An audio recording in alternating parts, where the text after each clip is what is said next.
with you this day. Is a wonderful moment in God's presence. And also we truly appreciate the commitment we have confirmed in most of people who have accessed our Facebook and YouTube, and these messages are very enriching, powerful. It's not because of who we are, it's because of who God is and his commitment to use us to reach out to you in Jesus Christ's name. Our topic today, we're going to have a series of teaching on opening up to God's power. Opening up to God's power. I know what people need now. What I need now is a point of contact with God's power. Everywhere, Bible records and analysis of Bible, the history, the encounters here and there are people who came into contact with God's power. And I tell you, that's the final thing. We have churches thronged, filled with people, but they are all waiting there for a moment of encounter with God's power. It's like the way things were at the ship gate in John chapter 5. You find now these people who sat outside. Bible says, that is John chapter 5 verse 2, there is in Jerusalem by the ship gate a pool which is called in Hebrew Bethesda, having 5 porches, and in these lay great multitude of sick people, blind, lame, paralyzed, waiting for the moving of the water. Waiting for the moving of the water. Of course, the meaning of the moving of the water is explained well in verse 4. For an angel went down at a certain time into the pool and stirred up the water, and whoever stepped in first after stirring the water was made well of whatever disease he had. Now a certain man was there who had an infirmity for 38 years. Now this man had infirmity for 38 years. He was among the great multitude of sick people who were at the ship gate, at the pool located at the ship gate in Jerusalem. I still believe in your family, you are still waiting for something.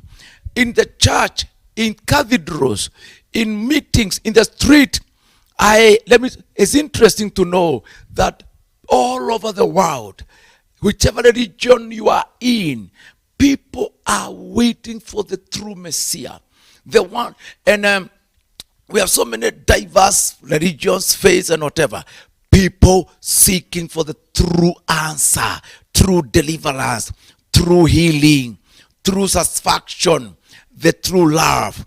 Just as these people were waiting. These are terminal cases whereby in the city, Jerusalem city, those people were desperate. Your neighbor, your relative is so sick, there's no hope. The only hope for terminal illnesses was at the ship gate. And people were sat there. Can you imagine now? All of them were waiting for a moment.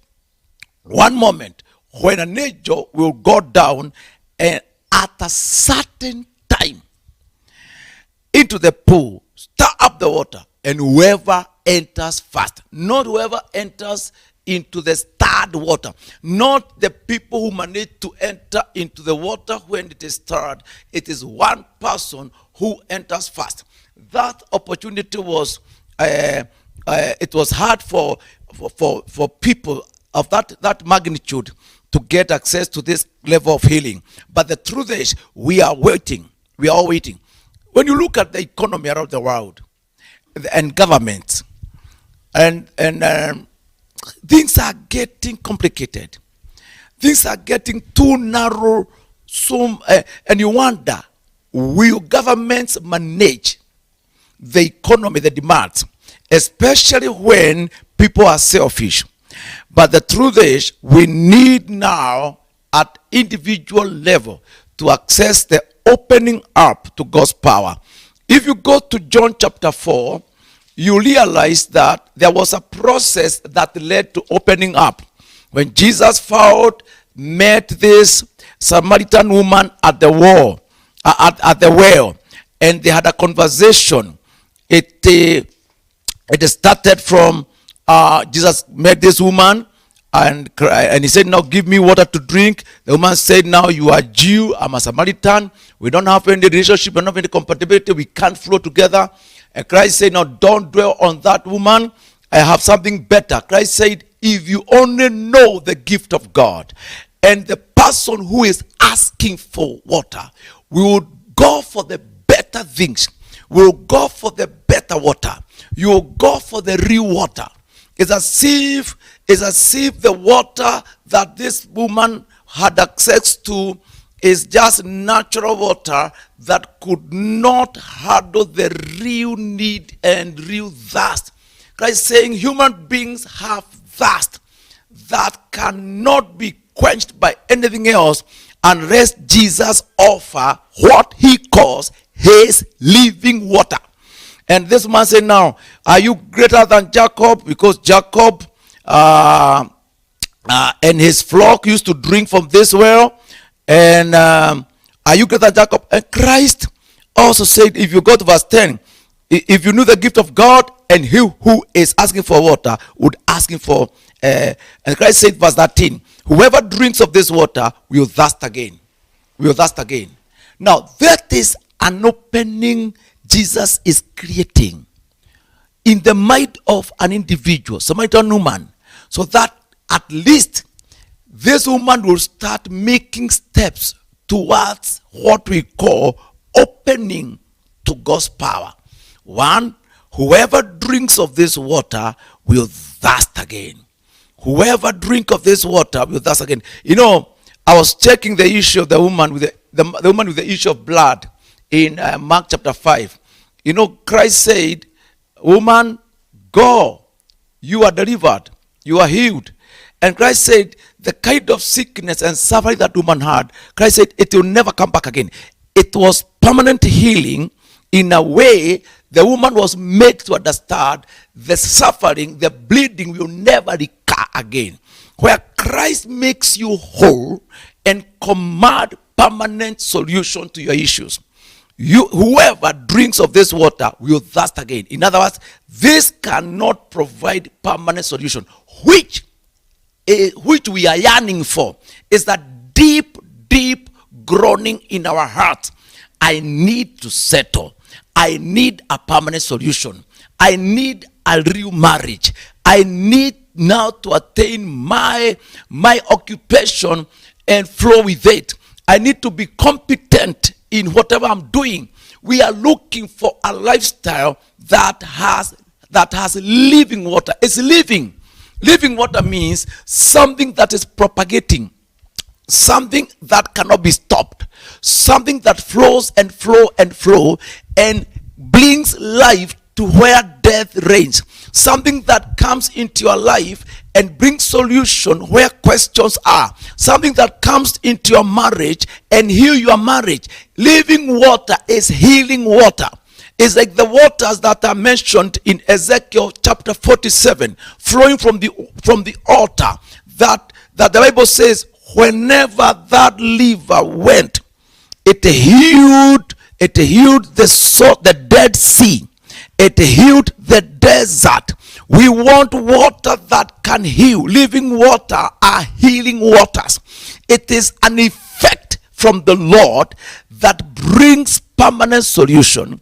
And when it flows through you, it brings life to where death and where deficiency is reigning. And that's what this man, God says, whoever drinks of this water will thirst again. But whoever drinks of the water that I shall give him will never thirst. But that water, that is verse 14, that I shall give him will become. There's something Christ mentioned here. Something that he gives, when it gets into your life, it becomes. It becomes. I would like us to end up in a situation where you receive something from Christ and it become. I called the young man and I wanted to check whether he has gotten rid of drug usage. He said, Bishop, I'm struggling with it.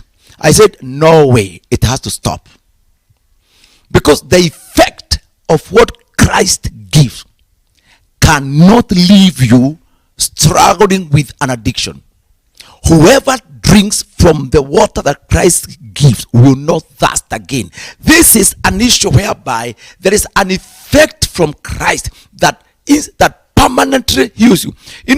People want to use Jesus like he is he has a kind of psychological way of doing, like the way people like Christ is a local human physician who, when he heals you, he puts you on some drugs, where now he tells you, let's try this drug, try this one, let's try this method, let's see whether you can get healed.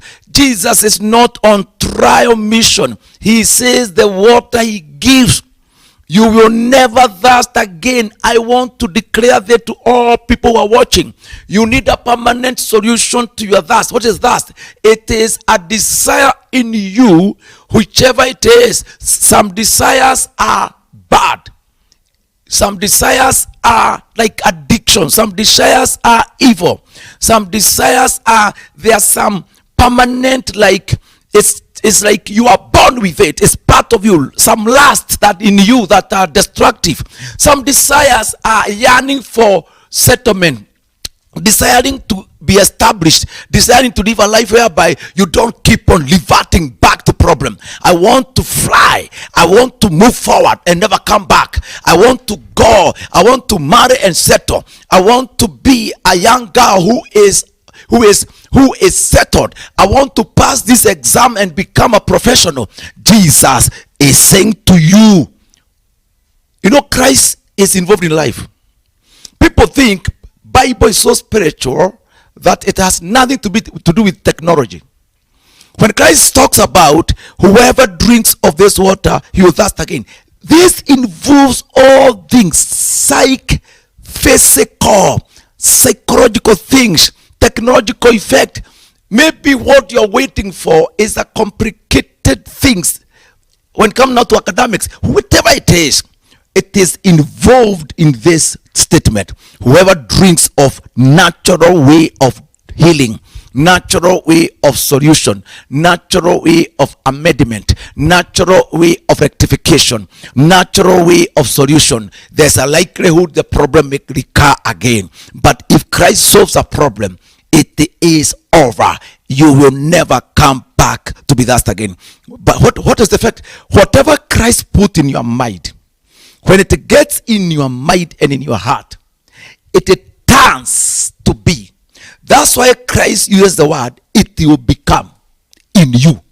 Not in, Christ is speaking about you and me, our inside of an individual. Do you know every person has his own unique feelings that no neighbor can feel the way you feel? If today you have headache, we don't share the headache. It's you who know the pain in your head. If today you have a stomach problem, we don't share the stomach problem. It's you who can feel the infection. That's why Christ talk about the water gets into you. It's you to experience that. What is the experience? It becomes in you. It becomes in you. There's something Jesus wants to put in you, which will become in you. What will it become? He says, it shall become in him a fountain of water, springing up into everlasting life. In this life, this context is everlasting life released from Christ. Christ will not start operating after rapture. He is here.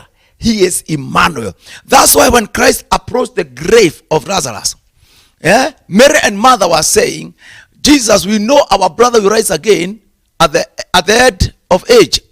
When the end comes, when God will come to raise the dead. And Christ said, no, you women, hear this. I am the one who will come to raise the dead, and I am here as resurrection, just as I will be then.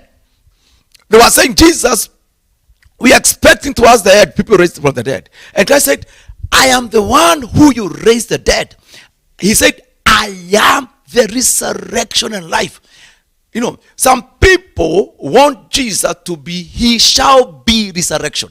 But Christ insists, I am now resurrection. People want Jesus to be in heaven and not on earth. Christ said, I am resurrection. Where? On earth. Christ overcame death here on earth. Jesus rose from the dead here on earth. Jesus laid in the tomb here on earth. Jesus left empty tomb here on earth. It is here where Christ released power over death. It is here where Christ demonstrated power over curses. He is actively involved in life in a supernatural, in his capacity as God.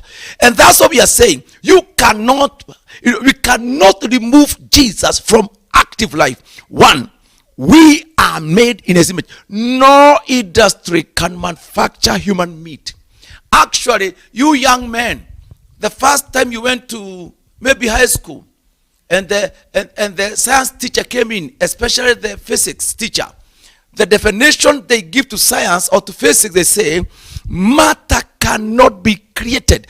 Can you imagine the first statement that define science? They say matter cannot be created, neither cannot be destroyed.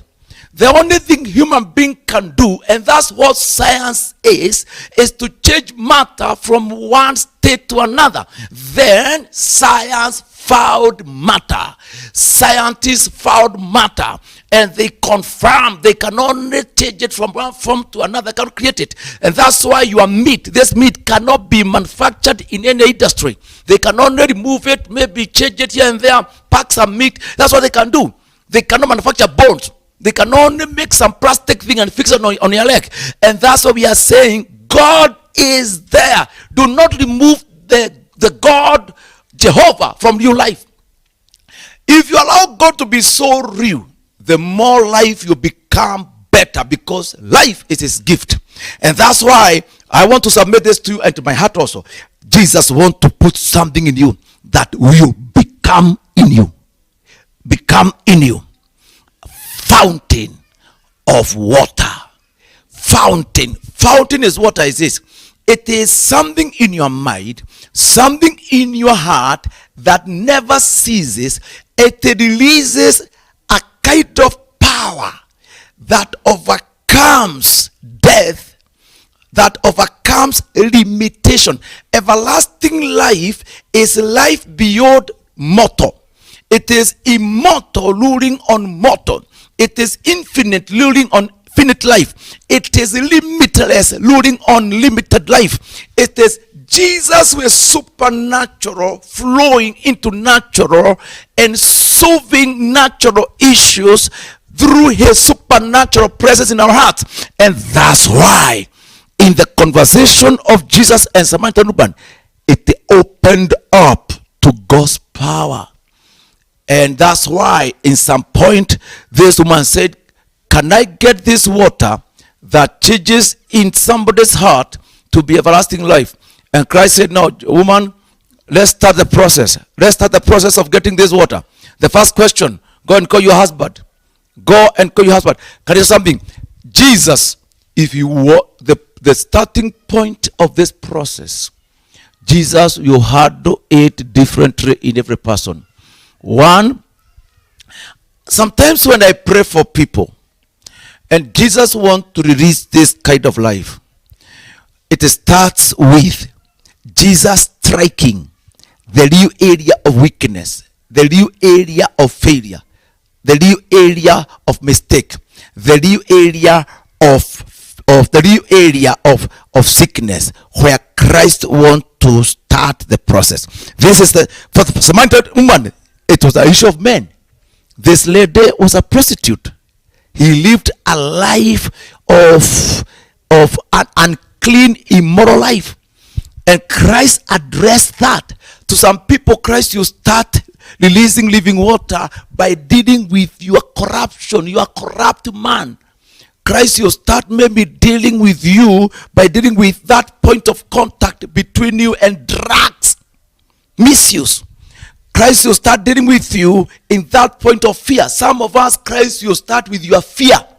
Christ, you start with depression. Christ, you start with your mouth. Can you remember how Christ dealt with Isaiah? Isaiah was to be a prophet. Can you imagine in Isaiah chapter 6, for Isaiah to be an active, powerful, major prophet? Can you imagine God dealt with the area of weakness first, and then prophecy started flowing? Isaiah said, I'm a man of unclean lips, and I live in among unclean people. You know why? Unclean lips can only operate in a social life where it is accommodated by other people with unclean lips. And that's why any sin sometimes it has a social fellowship, a social life. He said, I'm a man with unclean lips, and I live among people with unclean lips. God will not handle the others because he's raising you. He will handle that area where you are unclean. And that's why an angel removed a hot coal from the altar of God, touched the mouth of Isaiah, said, man of God, your mouth is clean. Your sin is removed. Now you can rise up and become what God says about you. About Samaritan woman, it started with, woman, go and call your husband. He said, I don't have a husband. And Christ said, you have spoken the truth. The moment the Holy Ghost you confirm in your heart, you have spoken the truth. It will be the starting point of living water, having access into your life and my life. Go and call your husband. I don't have one.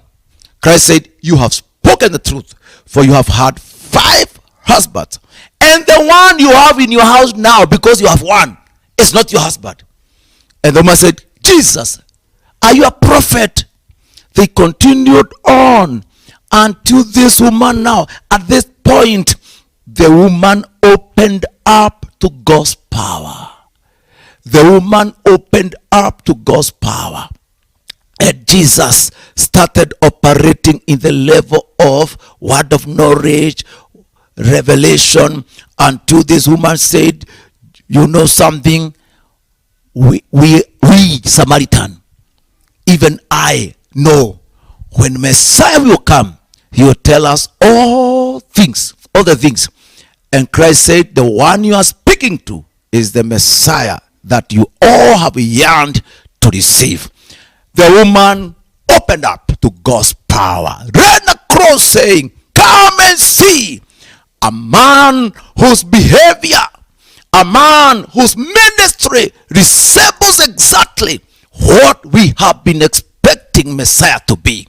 And people came and said, yes, now we see he is the Messiah. And Samaritan believed.